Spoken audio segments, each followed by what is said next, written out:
sorry. Good afternoon po. Kamusta ka naman, Miss Charmaine? Kamusta ka naman po? Okay naman po. Ayun, good to Kayo hear po? naman po. Kumusta po kayo? Okay naman, ma'am. So, ayun, good to know that you're okay and thank you so much sa pag-attend dito sa ating quick meeting lang naman kahit alam kong biglaan, sobrang biglaan niya lang.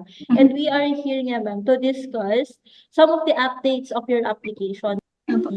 And actually, ma'am, the main reason din bakit kita pinatawag ngayon is to personally congratulate you.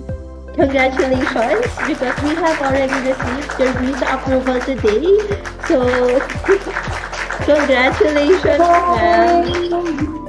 Thank you po. Alam mo, umiiyak ako araw-araw para Thank you po.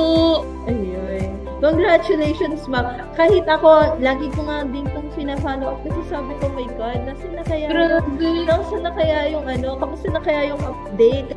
So, thank you so much, ma'am. And thank you so much for your patience and for your trust in Ideal Visa. And with that, I would like to know na lang din, ma'am, how was the process? Kamusta naman yung experience mo with Ideal Visa team? Okay naman po. Pag talagang meron akong tanong, sumasagot naman sila. Tapos pag nag-email ako kung ano yung mga concerns ko. Thank you po lahat sa pagtulong niyo sa akin. Thank you so Salamat much din po.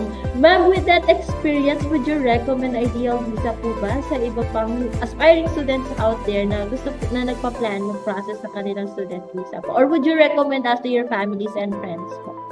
Yes po, opo. For sure. Okay, thank you so much, ma'am.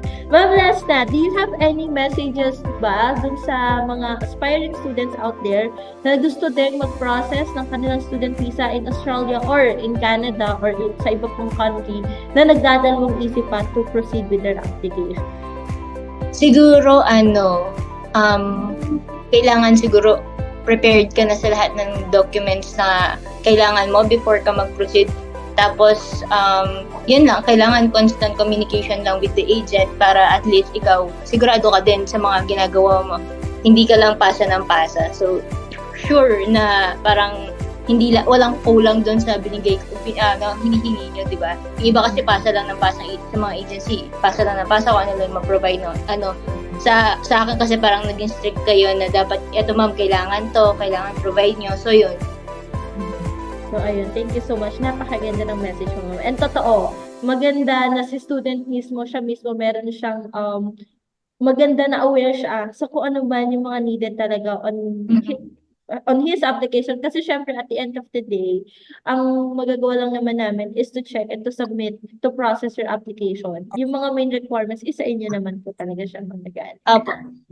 So, actually, ma'am, that's all. Yun lang naman yung reason ba't ako napatawag sa inyo. And Thank you again, po. congratulations po. Spread the news kasi pupunta ka na kay Australia. So after this meeting, send ko po sa inyo yung inyo pong e-visa. Ano po?